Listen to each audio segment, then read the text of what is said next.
میرا شوہر پردیس میں کمانے جا رہا تھا۔ مجھے بول کر گیا تھا کہ میرے چھوٹے بھائی کا خیال رکھنا۔ وہ صرف 10 سال کا تھا۔ میں اسکول چھوڑنے جاتی اور رات کو میرے ساتھ ہی سوتا۔ ایک روز میری ملاقات اس کے استاد سے ہوئی تو میں ڈر گئی۔ وہ تو میرا سابقہ محبوب تھا، لیکن یہ بات میرے دیور کو پتہ چل گئی۔ اب وہ مجھے روز بلیک میل کرتا کہ وہ بھائی کو بتا دے گا اگر میں نے اس کی ایک شرط پوری نہ کی۔ میں سمجھی مجھ سے پیسے مانگے گا یا کوئی چیز، لیکن میری جان نکل گئی جب اس نے کہا۔ میری شادی کا 3واں مہینہ تھا۔ ہنسی خوشی زندگی گزر رہی تھی۔ گھر میں صرف 3 ہی لوگ تھے، میں، میرا شوہر اور ایک 10 سالہ دیور۔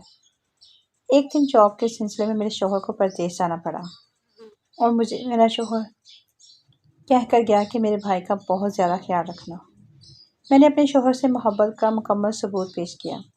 میں اپنے دیور کا بہت زیادہ خیال رکھتی تھی کیونکہ وہ بچہ تھا اور مجھے بچوں سے شروع سے ہی بے حد محبت رہی ہے۔ میں اسے صبح خود اسکول چھوڑ کر آتی اور پھر چھٹی کے وقت میں ہی اسے لے کر آتی۔ اسکول میرے گھر سے زیادہ دور نہیں تھا۔ مجھے آنے اور جانے میں آدھا گھنٹہ ہی لگتا تھا۔ ویسے میں اس بات پر حیران تھی کہ یہ بڑا ہو رہا ہے، لیکن اس کے باوجود میرے شوہر کو نہ جانے کیا مسئلہ تھا۔ تو وہ اس بات کو سمجھتے ہی نہیں تھے کہ اب ان کے بھائی کو کچھ بڑا بھی ہو جانا چاہیے، لیکن وہ تو اس بات کو سمجھتے ہی نہیں تھے کہ میرا بھائی اب بڑا ہو گیا ہے اور اسے خود بھی اپنا خیال رکھنا چاہیے۔ کبھی کبھار تو مجھے ایسا ہی لگتا تھا کہ جیسے انہیں کسی سے کوئی خطرہ ہے، اسی لیے بھائی کو اس قدر چھپا کر رکھتے ہیں، لیکن میں نے اس معاملے میں کوئی بحث نہیں کی۔ پھر اپنے شوہر کی بات کو سمجھتے ہوئے میں نے بھی اپنے دیور کا خیال بالکل ایسے ہی رکھا جیسے وہ کوئی بہت ہی اچھا اور چھوٹا بچہ ہے۔ میں ایک دن اسے اسکول چھوڑنے کے لیے گئی تو ایک شخص خوبصورت سا اپنی بائک اسکول کی ایک طرف کھڑی کر رہا تھا۔ ان کو دیکھتے ہی میرے پیروں تلے سے زمین ہی نکل گئی، کیونکہ کوئی اور نہیں بلکہ وہ تو میرا۔ لیکن یہ ایسے کیسے ہو سکتا ہے؟ یہ یہاں کیسے؟ یہ تو مر چکا تھا چند سال پہلے۔ پھر یہ زندہ سلامت یوں میرے سامنے کیسے کھڑا ہے؟ میں حیرتوں کے سمندر میں تھی، یہ سب کیسے ہو گیا؟ میں نے تو کبھی یہ زندگی میں سوچا ہی نہیں تھا کہ یوں اس طرح سے میری اس سے ملاقات بیچ راستے میں ہو جائے گی۔ زندگی کے اس موڑ پر وہ کیسے میرے سامنے آ سکتا ہے؟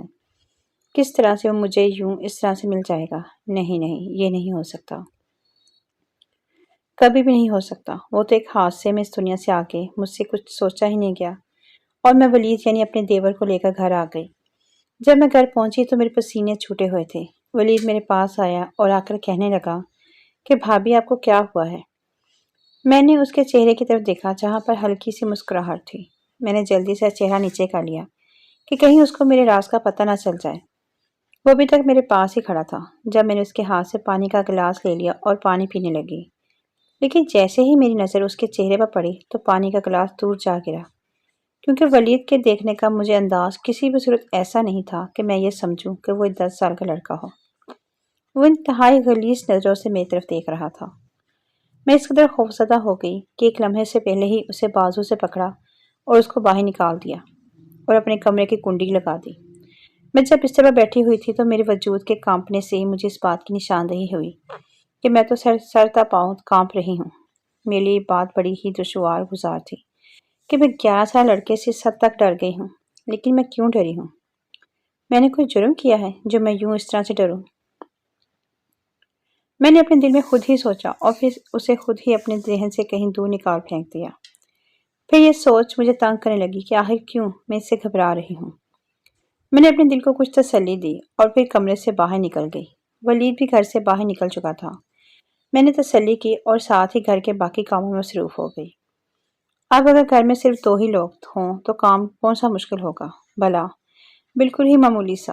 میں نے ماضی کی ایک بات کو یاد کیا اور سوچا کہ ابا مرحوم کہا کرتے تھے کہ جہاں پر صرف 2 ہی لڑکے رہتے ہیں وہاں کبھی بھی بیٹی کی شادی نہ کرو، لیکن اس وقت اماں نے ایک بھی نہیں مانی اور میری شادی یہاں پر کر دی تھی۔ اب مجھے اکثر اوقات ابا کی وہ والی باتیں بہت ہی زیادہ یاد آتی تھی کہ کاش اس وقت ابا کی اس مصلحت کو کسی نے سمجھ لیا ہوتا تو شاید آج حالات مختلف ہوتے۔ میری شادی ابے سے جب ہوئی تو میرا بڑا بے حد خیال رکھتے تھے اور اب تک خیال ہی رکھتے آئے تھے، لیکن جیسے جیسے وقت گزرتا گیا گھر کے حالات اور واقعات کو پیش نظر رکھتے ہوئے زیادہ محنت کرنی پڑتی، جس کی بنا پر پہلے والی ملازمت چھوڑ چکے تھے۔ اب اس ملازمت کو حاصل کیے کچھ عرصہ گزرا تو ان کو شہر سے باہر بھی جانا پڑا تھا، لیکن وہ اکثر پہلے جاتے تھے تو جلدی واپس آ جاتے تھے۔ وہ ہر رات کو ہی اکثر آ جاتے تھے، لیکن اس دفعہ تو ان کا زیادہ دنوں کے لیے جانا تھا، اس لیے مجھے کچھ ڈر سا لگا۔ پہلے تو میں نے یہی کہا تھا کہ ابھی آپ کو جانے کی ضرورت نہیں، لیکن وہ کہنے لگے کہ جانا تو بے حد ضروری ہے، کیونکہ وہ کوئی میری پکی ملازمت تو نہیں جس کے لیے میں انکار بھی کر سکتا ہوں، اس لیے مجھے ہر صورت بھی جانا پڑے گا۔ میں کیا کر سکتی تھی؟ اب تو اماں بھی نہیں تھی کہ ان کو ہی اپنے پاس بلا لوں، بھابھی اور بہنیں سب اپنے گھروں میں ہی رہتی تھی۔ اب میں کس کو اپنے پاس بلاتی؟ اس لیے میں چپ کر کے خود ہی شوہر کا انتظار کرنے لگی۔ لیکن مجھے کیا پتا تھا کہ یہ چند دن جو وہ پردیس میں گزاریں گے تو پھر کس طرح سے میری زندگی مشکل ترین ہو جائے گی۔ ایک دن میں دیور کو اسکول چھوڑنے گئی تو پھر سے اسی راستے میں موجود تھا۔ میں بڑی ہی خاموشی سے جلدی سے اس کے پاس سے گزر گئی اور وہ مجھے دیکھتا ہی رہ گیا۔ یہ بات میرے دیور نے نوٹ کر لی تھی۔ میں اسکول کے اندر چلی گئی کیونکہ آج میرے دیور کے اسکول میں مدر ڈے تھا۔ اب بیچاری میری ساس تو تھی ہی نہیں، اس لیے میں ہی اس کی ماں کے صورت میں اس کے اسکول والوں سے ملنے کے لیے چلی گئی۔ جیسے ہی میں میٹنگ روم میں داخل ہوئی، وہ بالکل میرے سامنے ہی بیٹھا ہوا تھا۔ اس کی نظر مجھ پر پڑی تو جلدی سے کھڑا ہو گیا۔ اس کے چہرے پر پھیلی خوبصورت سی مسکراہٹ تو وہی تھی جو کچھ سال پہلے تھی۔ وہ بس ویسا ہی تھا، کچھ بھی تو نہیں بدلا تھا۔ ماں سوائے اس کے چہرے پہ پہلے سے کچھ زیادہ ہی ڈرائی تھی۔ وہ بچپنا اب بھی نہیں تھا۔ میں نے جلدی سے چہرہ نیچے کر لیا، لیکن شاید کچھ دیر ہو چکی تھی۔ وہ نہ جانے اور مجھے کتنی ہی دیکھتا رہا کہ ولید نے اسے سر کہہ کر متوجہ کیا۔ سر، یہ میری بھابھی ہے۔ ولید نے میرا تعارف کروایا۔ وہ کچھ ہوش میں آیا اور بڑی عزت اور تکریم کے ساتھ بات کرنے لگا۔ میں بے حد کنفیوز تھی، نہ جانے کیوں وہ ماضی کے جھروکوں میں داخل ہو چکی تھی۔ ولید اس کی نظروں کے تعاقب میں نہ جانے کیا سے کیا سمجھ چکا تھا۔ میں نے کچھ بات کی اور پھر ساتھ ہی ولید سے کہا کہ اب چلو، گھر میں کافی کام ہے، لیکن اس کے سر نے نہ جانے کب ہمارے لیے کھانے پینے کی اشیاء منگوا لی۔ ولید کھاتا جاتا تھا اور ساتھ میں یہ کہہ رہا تھا کہ ارے واہ بھابھی، آپ روز آیا کریں، سر نے تو آج ہماری بڑی ہی موجیں کروا دی ہیں۔ میں نے مرتے ہوئے 2 نوالے لیے اور پھر اٹھ کر باہر آ گئی۔ ولید کافی دیر کے بعد آیا، اس سے پہلے کہ اس کا وہی سار میرے پیچھے ہی آ گیا تھا۔ میں تو پہلے ہی خود کو بچاتی ہوئی آ رہی تھی۔ میں نے جلدی سے رکشے میں بیٹھ کر ولید کو اشارہ کیا، جو اسکول سے باہر نکل کر دوستوں کے ساتھ کھڑا تھا۔ ہم لوگ گھر آ گئے۔ گھبراہٹ کی وجہ سے سانس لینے میں دشواری ہو رہی تھی۔ ولید جلدی سے آ گیا اور کہنے لگا، اچھا تو بھابھی، یہ کیا چکر تھا؟ آخر اس بات کا کیا مطلب ہے؟ ولید، کس بارے میں بات کر رہے ہو؟ ارے میں تو سر مبشر کو یاد کر رہا تھا، کتنے اچھے ہیں نا، آپ ان کو جانتی ہیں پہلے سے؟ نہیں، میں تو نہیں جانتی ان کو، میرا تو ان سے کوئی دور کا بھی واسطہ نہیں۔ اچھا ریلیکس، کیوں اس قدر گھبرا رہی ہیں؟ میں تمہارے بھائی کی وجہ سے کچھ پریشان ہوں۔ وہ نہ جانے کب آئیں گے، میں نے فکر مندی سے کہا، اور ہاتھ میں پکڑے گلاس کی تھرتھراہٹ سے وہ محفوظ ہو رہا تھا۔ بھائی یہاں نہیں ہے تو کیا ہوا، سر مبشر تو ہے نا، اور ساتھ ہی ہنسنے لگا۔ بات کرنے کے بعد اس نے ایک طنزیہ کہکا لگایا تاکہ میں یہ سمجھ سکوں کہ وہ ہر بات کو جان چکا ہے۔ میں اس قدر خوفزدہ ہوئی کہ میں نے اس کے سامنے ہاتھ جوڑ دیے کہ خدا کے لیے کسی کو بھی مت بتانا۔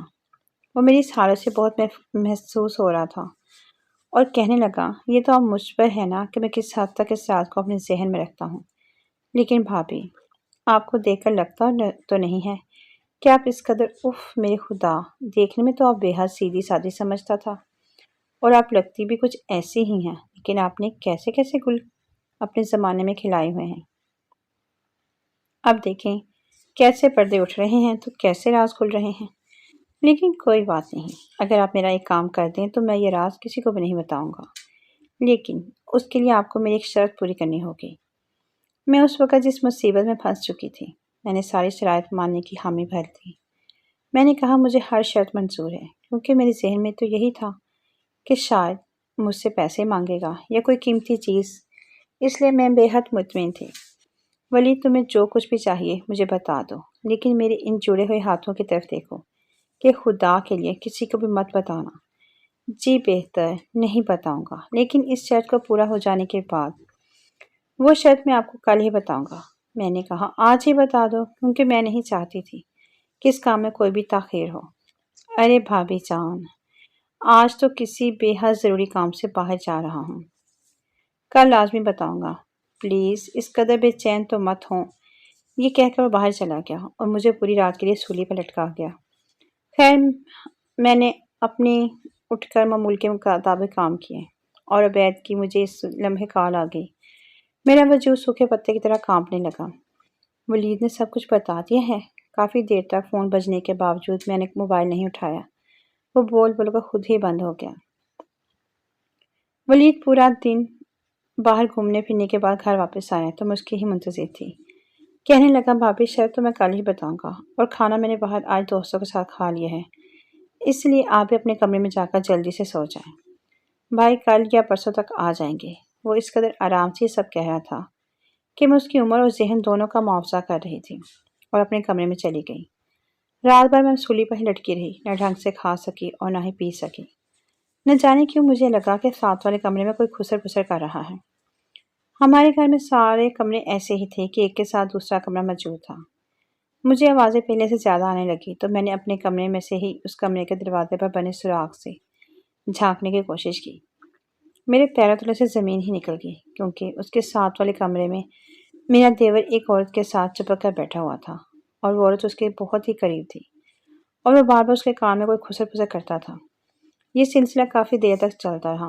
پہلے تو یہی دل کیا کہ ابھی جا کر اس کو پکڑ کر بے شمار جوتے لگاؤں، لیکن پھر دوسرے ہی لمحے یہ سوچ ستانے لگی کہ ولید بے حد تیز ہے۔ یہ نہ ہو کہ وہ میرے جانے پر کہیں اس عورت کو ادھر ادھر چھپا دے اور پھر اپنے کہے کو مانے ہی نہیں۔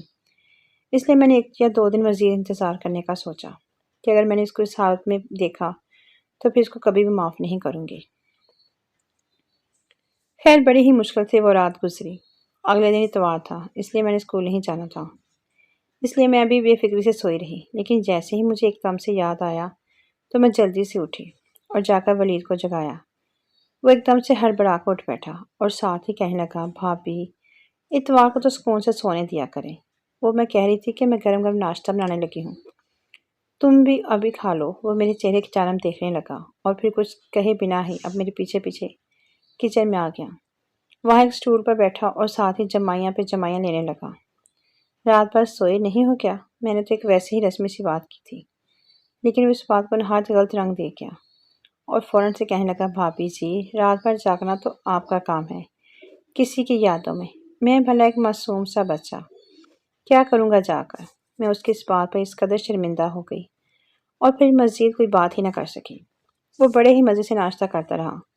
جب پیٹ بھر گیا تو کہنے لگا بھابھی میری بات سنیں، آپ ایویں ہی ڈر نہ جایا کریں، بڑی اچھی ہیں آپ، اور میری شرط سن لیجیے۔ میں ایک ہی شرط پر بھائی کو آپ کی حقیقت نہیں بتاؤں گا، اگر آپ میری یہ بات مان لیں۔ اور اس کے بعد پھر جو کچھ ولید نے مجھ سے کہا وہ سننے کی ہمت کہاں سے لائی کہ میں نے کس طرح سے وہ بات سنی، یا میں کس طرح سے اس بات کو سہ سکی، یا یہ تو میرا خدا ہی جانتا ہے۔ ولید تمہیں آخر شرم کیوں نہیں آئی یہ بات کرتی؟ آنسو میرے رخساروں پر اس قدر تیزی سے بہہ رہے تھے کہ میں نے چاہتے ہوئے بھی ان کو صاف نہیں کیا۔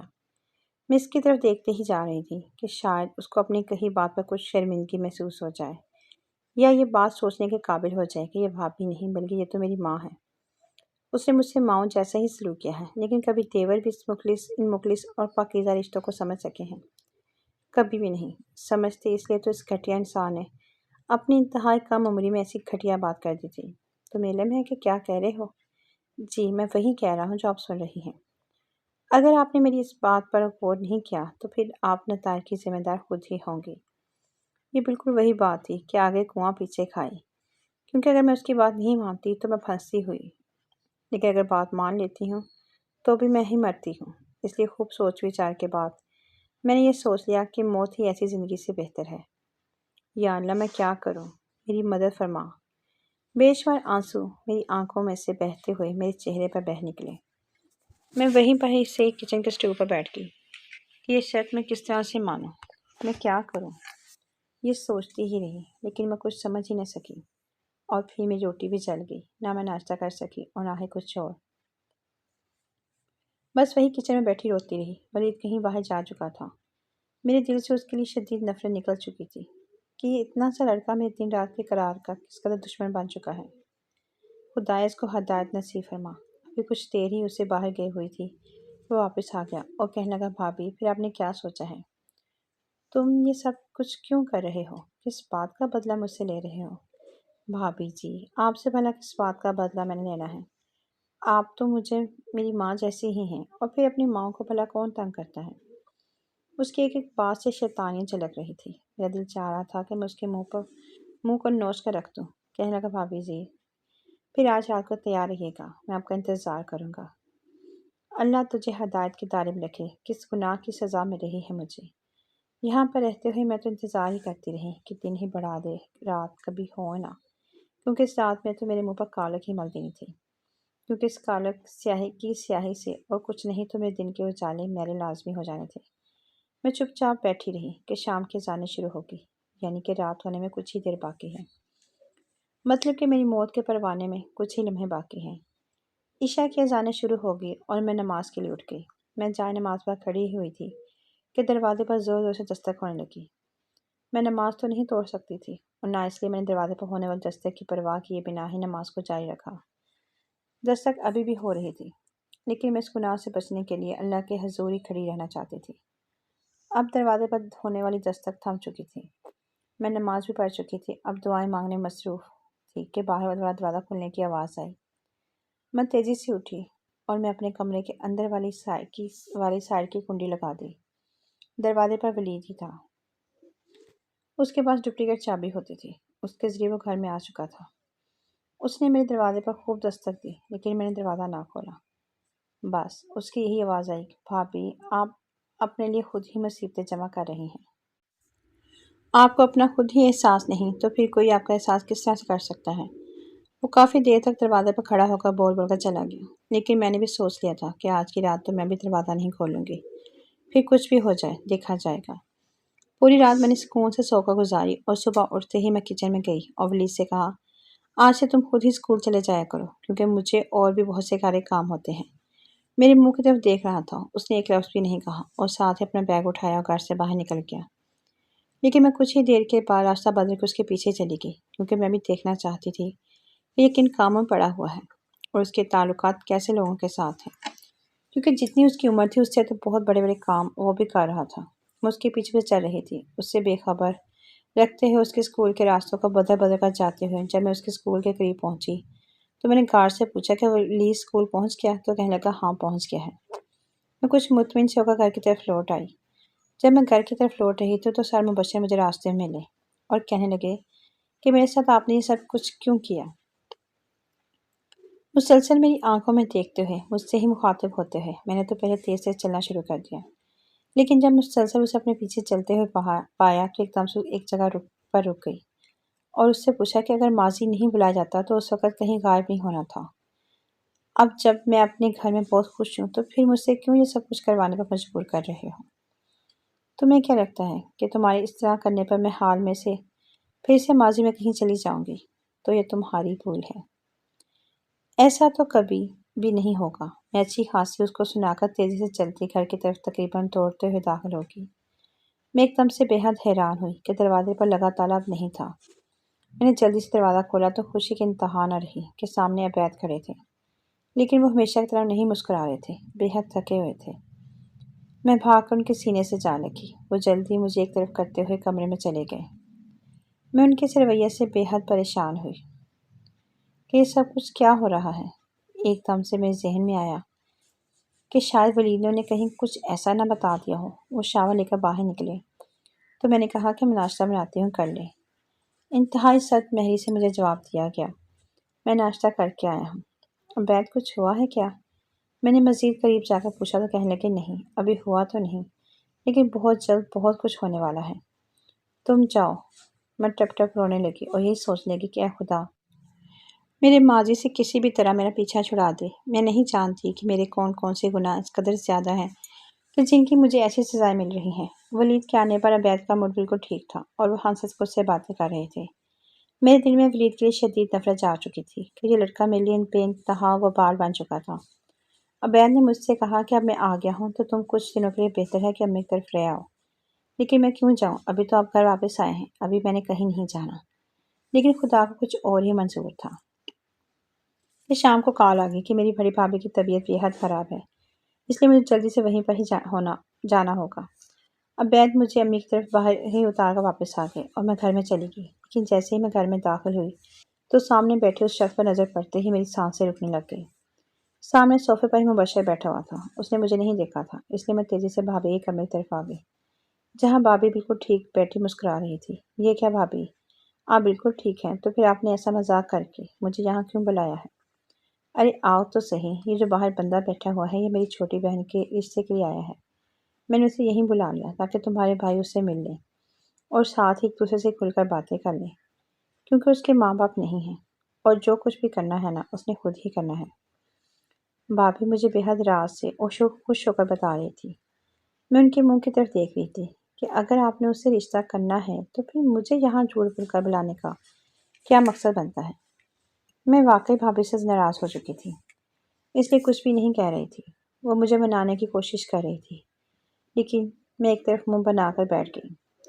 کچھ ہی دیر کے بعد بھائی نے ہم سب سے کہا کہ کھانا لگائیں۔ میں نے نہ چاہتے ہوئے بھی کھانا لگایا اور پھر اس پر مصیبت کہ مجھے وہ کھانا ساتھ بیٹھ کر کھانا بھی پڑا۔ مبشر کی نظریں مجھ پر ہی جمی ہوئی دیکھی تو میں بے حد پریشان ہوئی۔ ابھی ہم لوگ کھانا کھا رہے تھے کہ اچانک ہی عبید اور ولید بھی وہیں پر آ گئے۔ ارے واہ، یہاں تو بڑی پارٹی ہو رہی ہے اور وہ بھی ہمارے بنا ہی۔ ولید نے آتے ہی ایک روٹی اٹھا کر اسے کھاتے ہوئے اونچی آواز میں کہا۔ جب عبید لوگ داخل ہوئے تھے تو مبشر واش روم میں چلے گئے تھے، لیکن ولید ان کو دیکھ چکا تھا اور مسلسل اس کے انتظار میں تھا۔ لیکن مبشر جا چکا تھا، اسے کوئی ضروری کام تھا۔ عبید اور ولید کو بھی بھائی نے ہی بلایا تھا اور وہ آج سب کو میں سرپرائز دے رہے تھے۔ میری تو جان پر ہی بن رہی تھی۔ ولید لوگ جا چکے تھے اور عبید کہہ گئے تھے کہ میں ابھی کچھ دن تک یہیں پر ہوں۔ میں اگلے کچھ دنوں تک وہیں پر رہی اور ساتھ بھابھی کے ساتھ جا کر شاپنگ کرتی رہی۔ بھابھی کی ہر بات مبشر سے شروع ہوتی اور اسی پر جا کر ختم ہو جاتی، کیونکہ وہ بے حد خوش تھی اور ساتھ میں ہی اس کی تعریفیں کرتی رہتی تھی۔ ایک دن ہم لوگ شاپنگ کر رہے تھے کہ اچانک ہی بھابھی کو یاد آیا کہ اس سیٹ کے ساتھ کا میچنگ دوپٹہ تو وہ مال میں ہی چھوڑ آئی ہے۔ میرے پاس کافی سامان تھا، اس لیے میں وہیں پر ہی ایک طرف سارا سامان لے کر بیٹھ گئی اور بھابھی سے کہا کہ وہ جائیں اور وہ سارا سامان اٹھا کر لے آئیں۔ بھابھی چلی گئی اور میں وہیں پر ایک طرف ہو کر بیٹھ گئی۔ جب مجھے اپنے پاس کسی کی موجودگی کا احساس ہوا تو وہ مبشر ہی تھا۔ میں تو یہی سمجھتی ہوں کہ تم میرا پیچھا مسلسل کر رہے ہو۔ کیا چاہتے ہو تم؟ میں تمہارے پیچھے کیوں آؤں گا؟ تم نے خود کو کیوں ایسے ہول میں بند کر لیا ہے کہ جہاں پر تمہارے ارد گرد بس پریشانیاں ہی ہیں؟ وہ مجھے نہایت شفقت سے پوچھ رہا تھا کہ نہ جانے کتنے عرصے کے ضبط کیے ہوئے آنسو تھے جو اس کی بات پر جھلک پڑے۔ وہ آگے بڑھا اور مجھے ایک ٹیشو دیا۔ میں نے بے انتہا بے خبری میں ٹیشو پکڑ لیا۔ مجھے نہیں پتا تھا کہ میں نے کس طرح سے اس ٹیشو کو پکڑا اور پھر میں نے اس سے اپنے آنسو صاف کیے۔ کچھ دیر میں بھابھی بھی آ گئی۔ انہوں نے جانے دیکھا یا نہیں، لیکن مجھ سے پوچھا کہ کچھ بھی نہیں۔ وہ خاموشی سے میری طرف دیکھتی رہی کہ میری سوجی ہوئی ناک ان کو بہت کچھ بتانے میں مجبور کر رہی تھی۔ بھابھی نے پیار سے پوچھا کہ کیا ہوا؟ میں نے سادگی سے جواب دیا، اماں ابا بہت یاد آ رہے ہیں۔ انہوں نے مجھے گلے سے لگایا اور ساتھ لے کر چل پڑی۔ آج کی شاپنگ بس اتنی ہی تھی کیونکہ میری طبیعت ٹھیک نہیں تھی۔ جب ہم لوگ گھر پہنچے تو بھائی کی بہت اونچی آواز میں باتیں کرنے کی آوازیں آ رہی تھی، جیسے وہ کسی سے لڑائی کر رہے ہیں۔ ہم لوگ تیزی سے اندر گئے تو اندر عبید بیٹھے ہوئے تھے۔ وہ میرے ہی بارے میں کچھ الٹا سیدھا بول رہے تھے۔ میں کوئی آوارہ لڑکی ہوں جو مال میں یوں غیر لڑکوں کے ساتھ ملتی رہتی ہوں۔ بھائی سے یہ بات بالکل بھی برداشت نہیں ہوئی اور وہ میری طرف بڑھے اور پوچھنے لگے یہ سب کچھ کیا ہے بیٹا؟ بھائی ہمیشہ مجھے بیٹا کہہ ہی پکارتے تھے۔ ارے یہ کیا بتائے گی، ہماری تو قسمت ہی خراب تھی جو ہم نے اس کو گھر میں جگہ دی۔ بس آپ اسے رکھیں ہمارے اپنے گھر، میرے اس کے ساتھ کوئی تعلق نہیں۔ ایک دم سے عبید کے منہ سے یہ بات سنی تو میں نے بھائی سے کہا ابھی اور اسی وقت ولید اور مبشر کو بلائیں۔ بھائی نے فوراً دونوں کو یہاں کال کر کے بلا لیا۔ کچھ ہی دیر بعد وہ دونوں یہاں آ گئے۔ جیسے ہی مبشر گھر میں داخل ہوئے تو عبید پر نظر پڑی۔ عبید نے مبشر کو دیکھا تو پل چڑھ کے آنسو دونوں کی آنکھوں سے بہنے لگے۔ عبید آگے بڑھے اور مبشر کو گلے سے لگا لیا۔ یہ تو میرا بھائی ہے جو کچھ عرصہ پہلے کہیں کھو گیا تھا اور اب یہ یہاں ایک دم سے سب کیا ہے؟ ایک دم سے مبشر بھی ماضی میں چلے گئے جہاں پہ انہیں سب کچھ یاد آنے لگا۔ وہ کہنے لگے کہ جب ابا کی وفات ہوئی تو میں اس وقت آرمی جوائن کر چکا تھا۔ آرمی والوں کی نوکری بھی ایسے ہی ہوتی ہے، کبھی یہاں تو کبھی وہاں۔ پھر ایک دن جب میری ٹریننگ ختم ہوئی تو مجھے بارڈر کے بالکل قریب ہی تعینات کر دیا گیا۔ وہاں پر وہ علاقہ غیر کا ایک نشان تو لگا ہوا تھا، لیکن مجھے نہ جانے رات کے اندھیرے میں پتہ کیوں نہیں لگا۔ تو میں نے وہ بارڈر پار کر لیا، پھنس پھر ہندوؤں کے چنگل میں اس کی قید میں جا پڑا۔ وہ وہاں پھر 4 سال رہا، وہاں کے 4 سال میرے 400 سالوں کے برابر ہیں، کیونکہ بہت ہی بڑی قید و بند کی صحبتیں تھیں، ہر روز ظلم و ستم کا۔ پھر ایک دن میں نے اپنی ایک انگوٹھی اتار کر اپنے ایک دوست کو دی کہ اگر میں یہاں شہید ہو گیا تو یہ میرے گھر پر میری ماں کو پہنچا دینا۔